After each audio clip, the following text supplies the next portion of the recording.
You know that feeling when someone tries to embarrass you in front of everyone, thinking they know your whole story?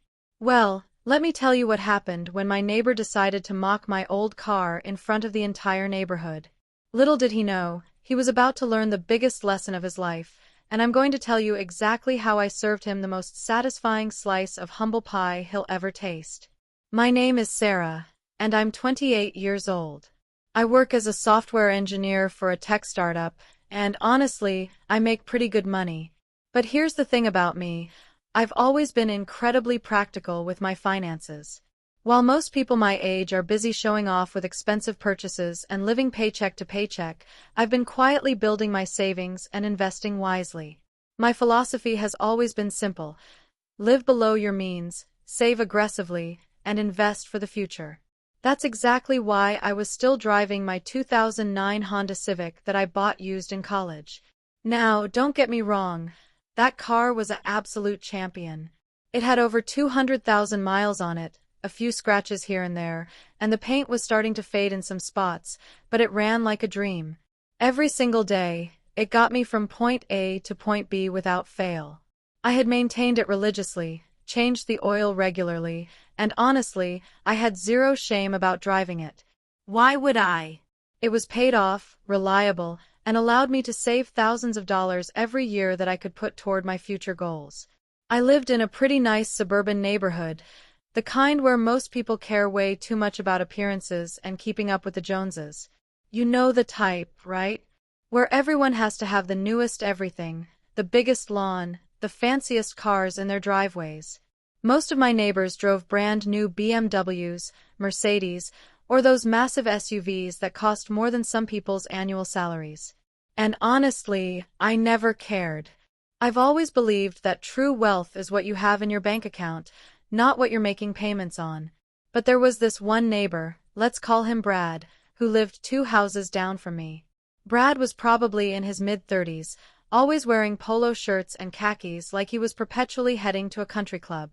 He drove a leased BMW sedan that he clearly thought made him look important, and he had this annoying habit of making comments about everything and everyone in the neighborhood.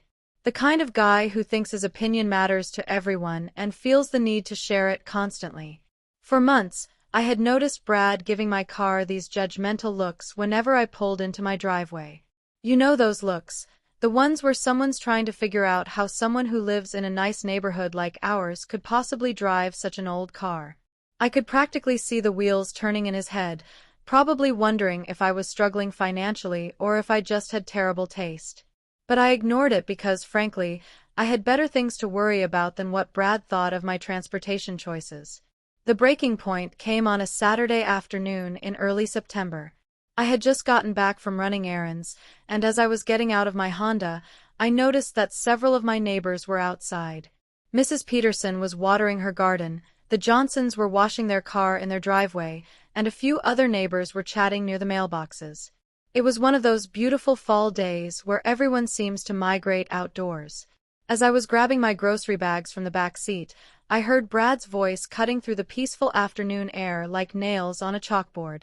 "Hey, Sarah," he called out, loud enough for everyone to hear. "When are you finally going to upgrade that old junker? I mean, it's really bringing down the whole neighborhood's property values." I felt my face flush with embarrassment as I realized that every single neighbor within earshot had stopped what they were doing to listen. The Johnsons paused mid-scrub with their sponges, Mrs. Peterson's hose went still in her hand, and the group by the mailboxes turned to stare. This wasn't a private comment or a casual suggestion. This was Brad deliberately trying to humiliate me in front of everyone. But he wasn't done. Oh no, Brad was just getting started. "I mean, seriously," he continued, walking closer to my car and making a big show of examining it. "Look at this thing. The paint is fading, it's got to be at least 15 years old, and I'm pretty sure I can hear it rattling from my house when you start it up in the morning. Don't you think it's time to join the rest of us in this century?" The worst part wasn't even what he was saying, it was the way he was saying it. That condescending tone, like he was doing me some kind of favor by pointing out the obvious. Like he genuinely believed that I was too stupid to notice that my car was older, or that I needed his permission to continue driving it. I stood there for what felt like an eternity, holding my grocery bags, with every neighbor's eyes on me and Brad's smug smile burning into my memory. The silence was deafening. Nobody came to my defense. Nobody told Brad he was being inappropriate. They just stood there watching this public humiliation unfold like it was some kind of entertainment. Finally, I managed to find my voice. My car runs perfectly fine, Brad. Thanks for your concern. I kept my tone as neutral as possible, but inside, I was absolutely seething. The condescending chuckle he let out in response made my blood boil even more. Sure, he said, waving his hand dismissively. Whatever helps you sleep at night.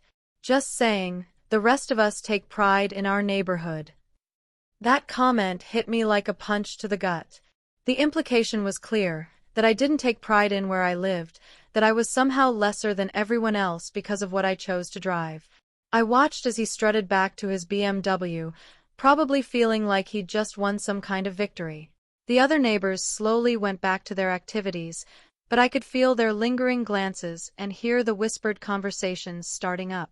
I walked into my house with as much dignity as I could muster, but the moment I closed the front door behind me, the full weight of what had just happened hit me. I set my grocery bags down on the kitchen counter and just stood there, replaying every word, every look, every moment of that humiliating encounter.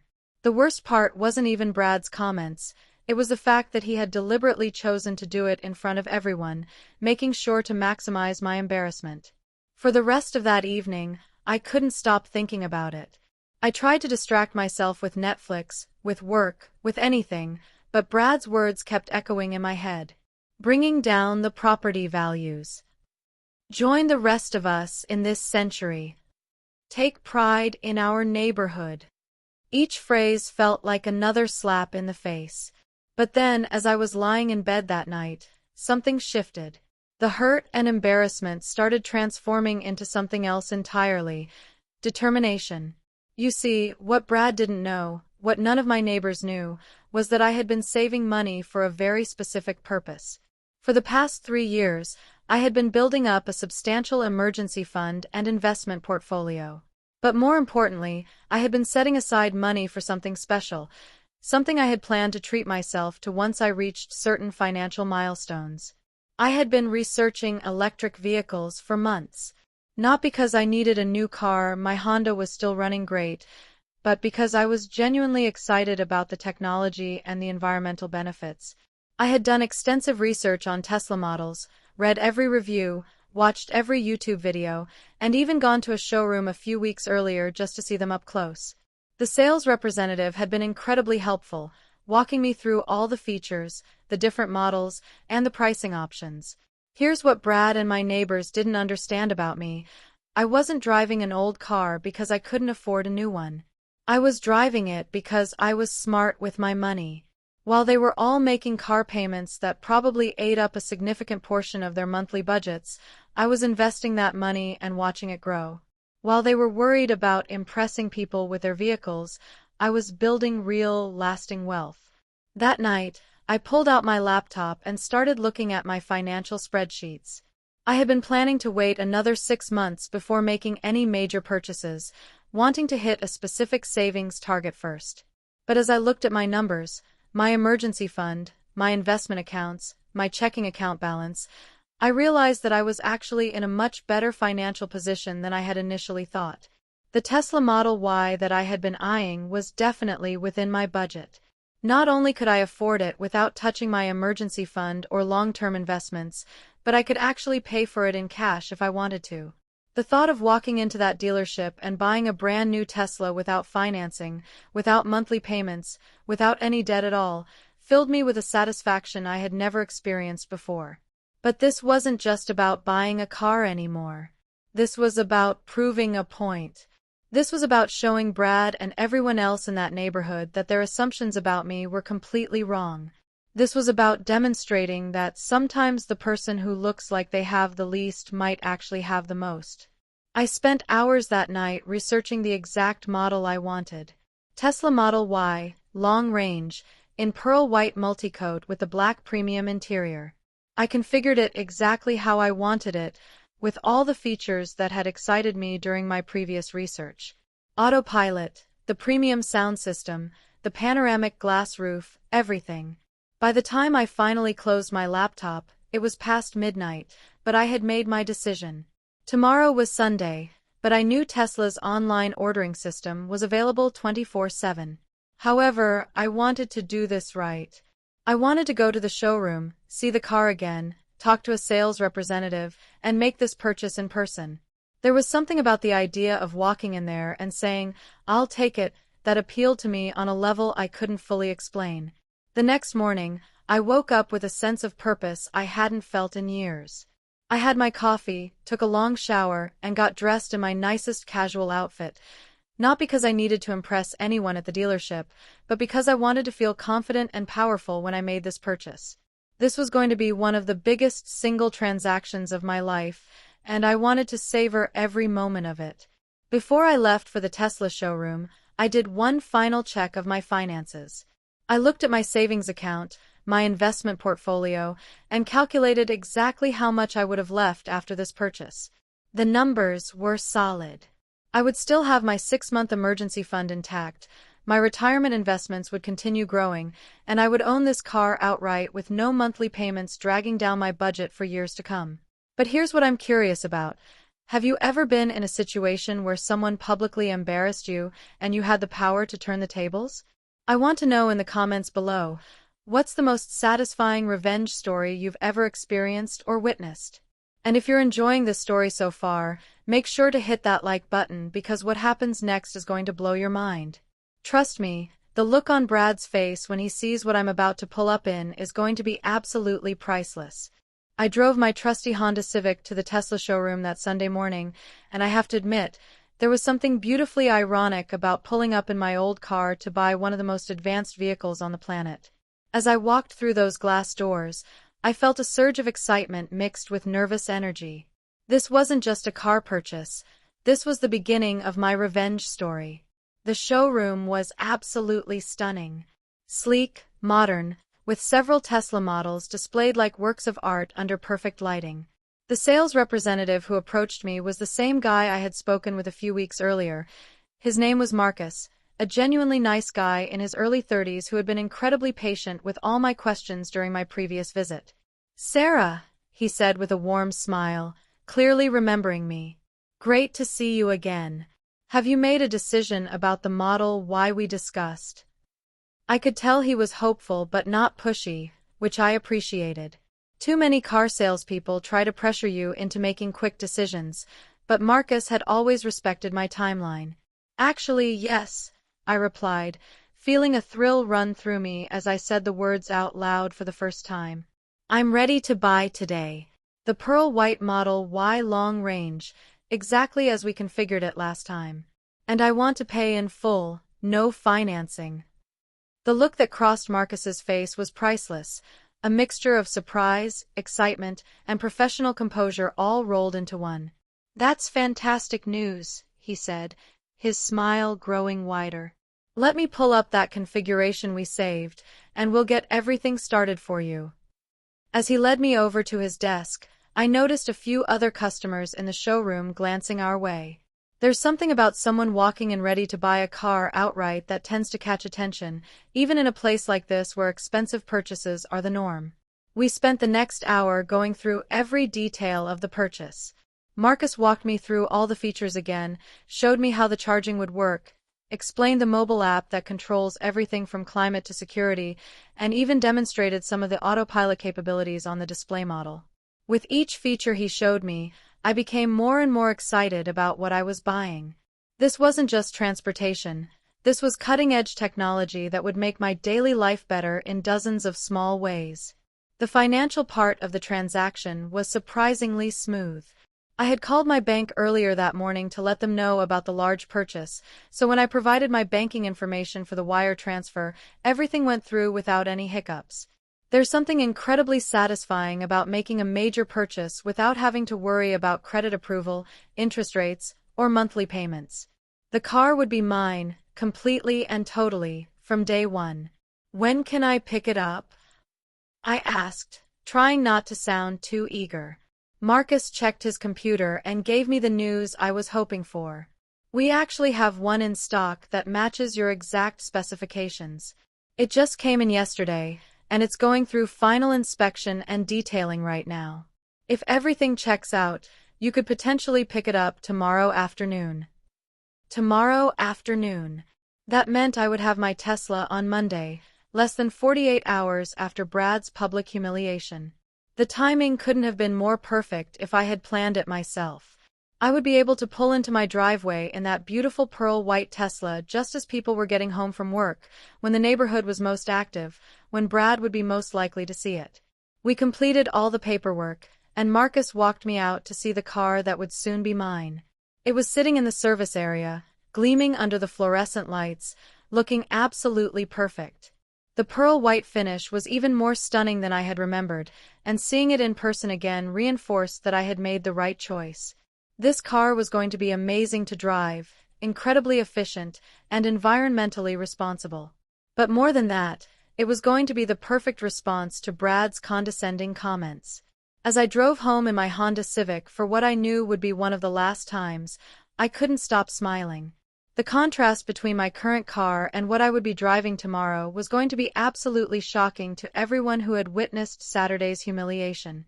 I spent the rest of Sunday planning exactly how I wanted this to go down.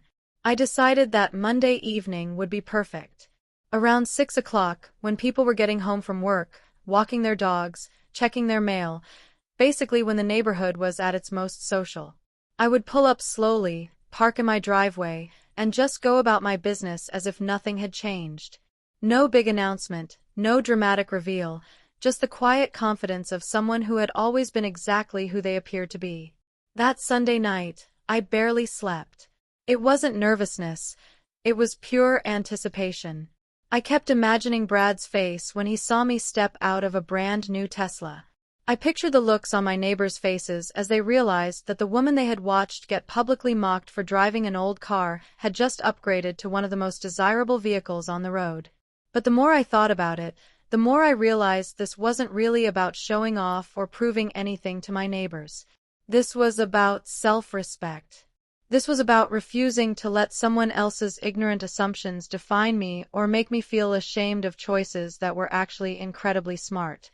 I had saved money, made wise financial decisions, and now I was reaping the benefits of that discipline. Monday morning came, and I went to work as usual, but I was completely distracted all day. Every few hours, I checked my phone to see if Marcus had texted about the pickup time. Finally, around noon, I got the message I had been waiting for: your Model Y is ready for pickup any time after 2 p.m. Congratulations on your new car. I managed to focus on work for a few more hours, but by 1:30, I was completely useless. I told my boss I needed to leave early for a personal appointment, which was technically true, and headed to the Tesla showroom for the second time in 2 days. Walking into that showroom knowing I was about to drive out in my own Tesla was an incredible feeling. Marcus met me at the door with a huge smile and a set of keys. "Ready to take her home?" he asked, and I nodded, probably grinning like an idiot. The next 30 minutes were a blur of final paperwork, explanations of the mobile app, demonstrations of the charging cable, and a thorough walkthrough of all the car's features. Marcus was incredibly thorough, making sure I understood everything from the regenerative braking to the over-the-air software updates that would continuously improve the car's capabilities. And then, finally, it was time. I settled into the driver's seat of my Tesla Model Y for the first time as its owner. The interior was even more impressive than I had remembered. The minimalist design, the massive touchscreen, the premium materials, everything about it screamed quality and innovation. When I pressed the brake and pushed the gear selector into drive, the car moved forward in complete silence, and I knew I was about to experience driving in a completely new way. The drive home was surreal. The acceleration was incredible, smooth and instant in a way that no gasoline engine could match. The handling was precise and responsive. The technology was intuitive and helpful without being overwhelming. By the time I turned onto my street, I was already completely in love with this car. But the best part was still to come. As I turned onto my street in my brand new Tesla, My heart was pounding with anticipation. It was exactly 6:15 on Monday evening, and the neighborhood was alive with its usual after-work activity. I could see Mrs. Peterson checking her mailbox, the Johnsons were outside with their kids, and several neighbors were walking their dogs. The timing was absolutely perfect. I drove slowly, savoring every moment. The Tesla was whisper quiet, so different from my Honda that used to announce my arrival from half a block away. As I approached my house, I could see Brad in his driveway, washing his BMW. Of course he was. The man was obsessed with that car. He probably washed it twice a week just to make sure everyone knew how important he thought it was. I pulled into my driveway at a normal speed, nothing dramatic or attention-seeking. The plan was to act completely natural, as if driving a brand new Tesla was just another ordinary Monday for me. But even with my casual approach, I could see heads turning. The pearl white finish of the Model Y was absolutely stunning in the golden hour lighting, and there was no mistaking it for anything other than exactly what it was, a premium electric vehicle that cost more than most people's annual salaries. I parked, took a deep breath, and opened the door. The Falcon Wing doors didn't apply to the Model Y, but the regular doors still had that solid premium feel that immediately communicated quality. As I stepped out, I made sure to move with confidence and composure. No rushing, no showing off, just the quiet dignity of someone who belonged exactly where they were. The first person to notice was Mrs. Peterson. I saw her do a complete double-take, looking from me to the car and back again, her mouth literally hanging open. Then the Johnsons stopped their conversation mid-sentence and turned to stare. Within about 30 seconds, I had the attention of everyone within visual range, but I pretended not to notice and calmly walked around to open the rear hatch to get my work bag. That's when I heard Brad's voice cut through the evening air, but this time it was very different from Saturday's condescending tone. "Sarah," he called out, and I could hear the confusion and disbelief. Is that your car?" I turned toward him with a smile that I hoped looked natural rather than triumphant. "Oh, hi, Brad," I said casually, as if I hadn't been planning this moment for the past 2 days. "Yes, I picked it up this afternoon. It's the new Tesla Model Y Long Range. Pretty exciting, right?" The expression on Brad's face was everything I had hoped for and more. Complete shock, confusion, and something that looked suspiciously like embarrassment. He had clearly not expected this plot twist in what he probably thought was going to be an ongoing story about his weird neighbor with the old car. But, he stammered, apparently unable to form a complete sentence. I mean, your Honda, how did you? I decided to help him out, though I made sure to keep my tone friendly and conversational rather than gloating. "Oh, you mean how could I afford it?" I asked with genuine warmth in my voice. Well, it turns out that driving a reliable paid-off car for all these years allowed me to save quite a bit of money. Plus, I work in tech, so I've been doing pretty well financially. I've actually been planning this purchase for months. I just wanted to make sure I could buy it outright without financing. The word outright seemed to hit Brad like a physical blow. I could practically see him calculating the cost of the car in his head, probably comparing it to his own monthly BMW payments.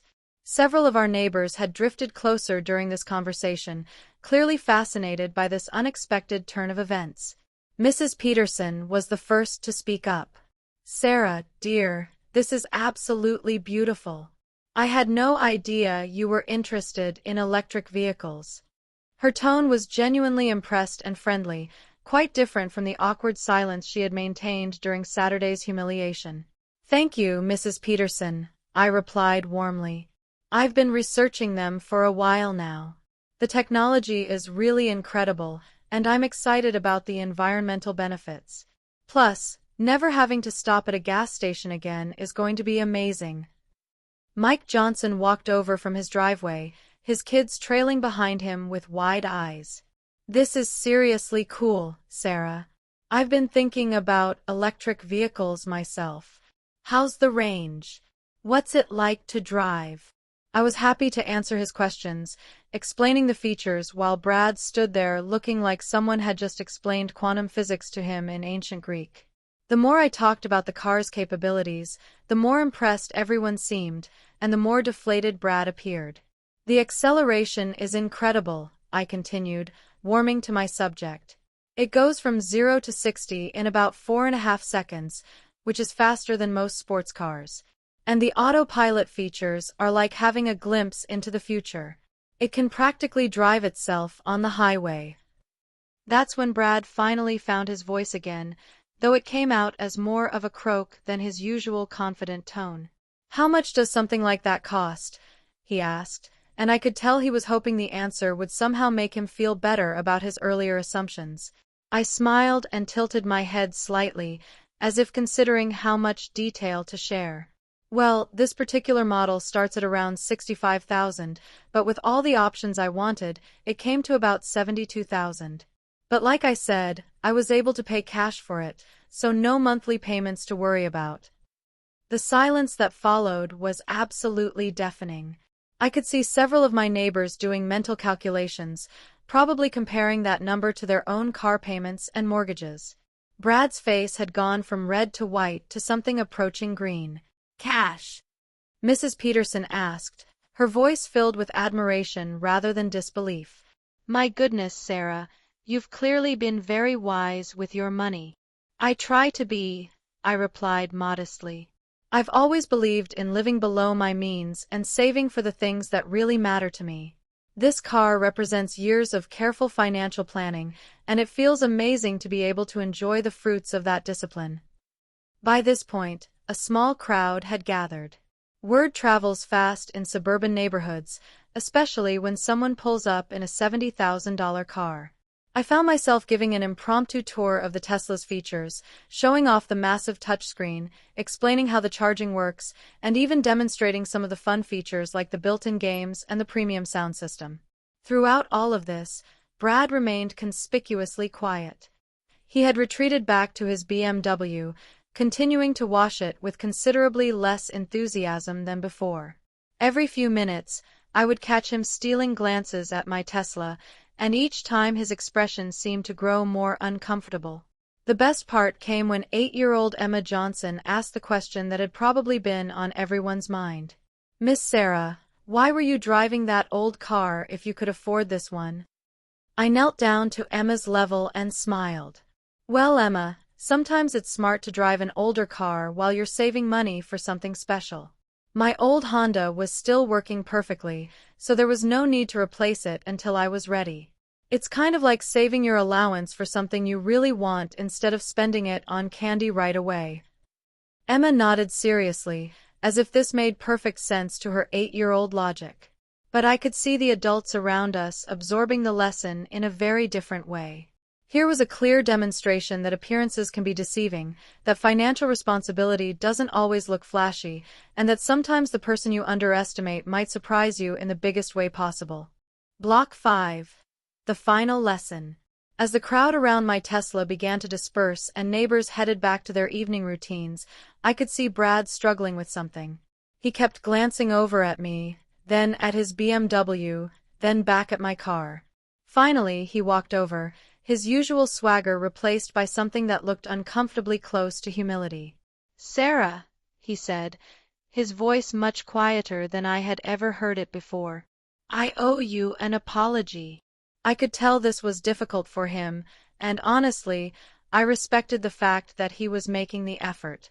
What I said on Saturday was completely out of line.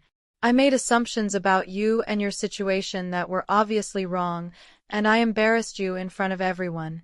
That was not okay.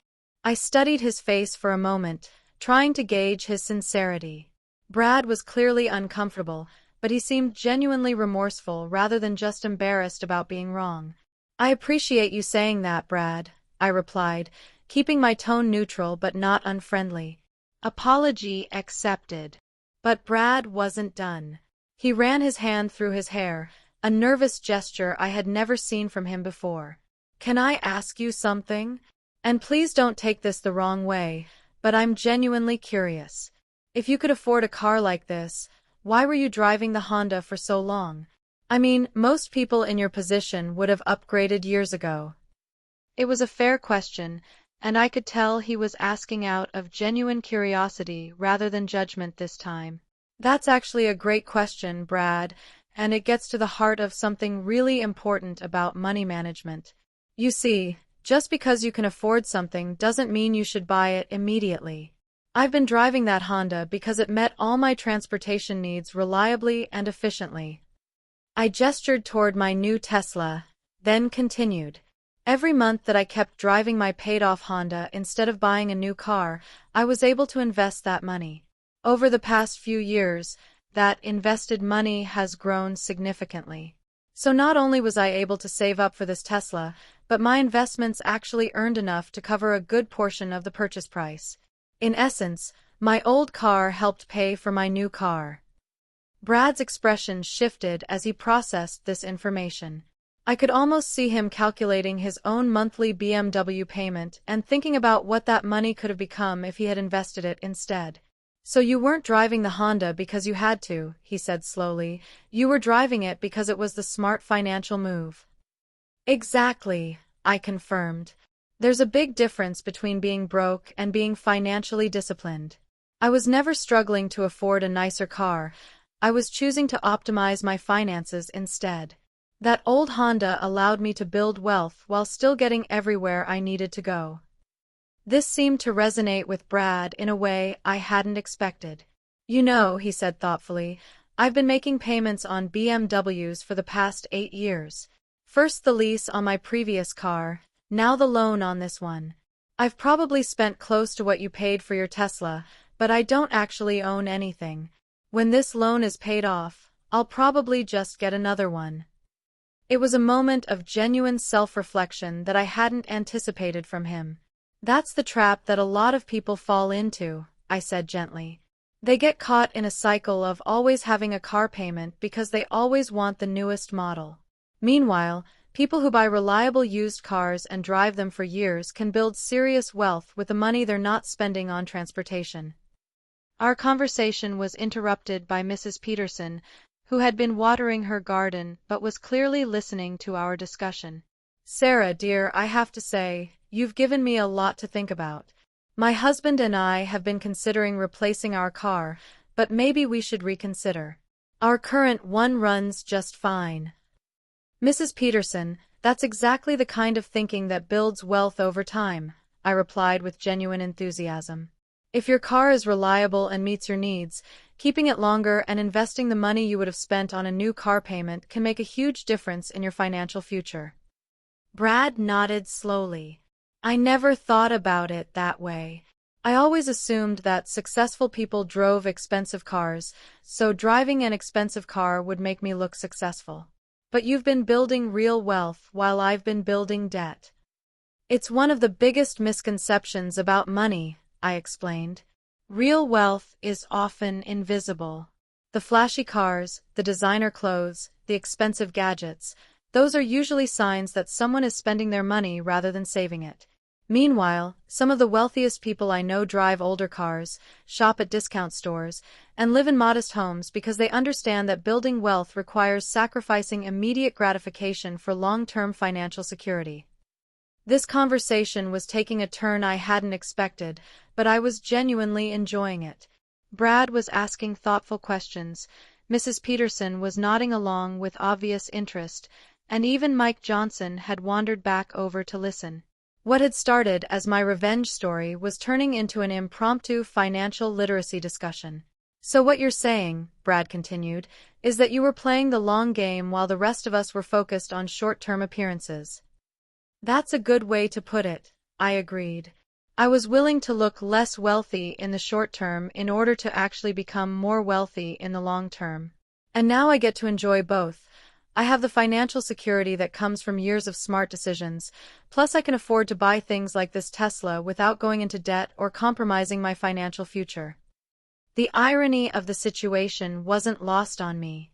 Brad's attempt to embarrass me about my old car had backfired so completely that he was now getting a masterclass in personal finance. But more importantly, he seemed genuinely interested in learning rather than just trying to save face. I have to admit, Brad said with a rueful smile, I feel pretty foolish about Saturday. I made assumptions about your financial situation based on your car, and I was completely wrong. But more than that, I was rude and inappropriate. You didn't deserve that kind of treatment, regardless of what you were driving. We all make assumptions sometimes, I replied diplomatically. The important thing is learning from them.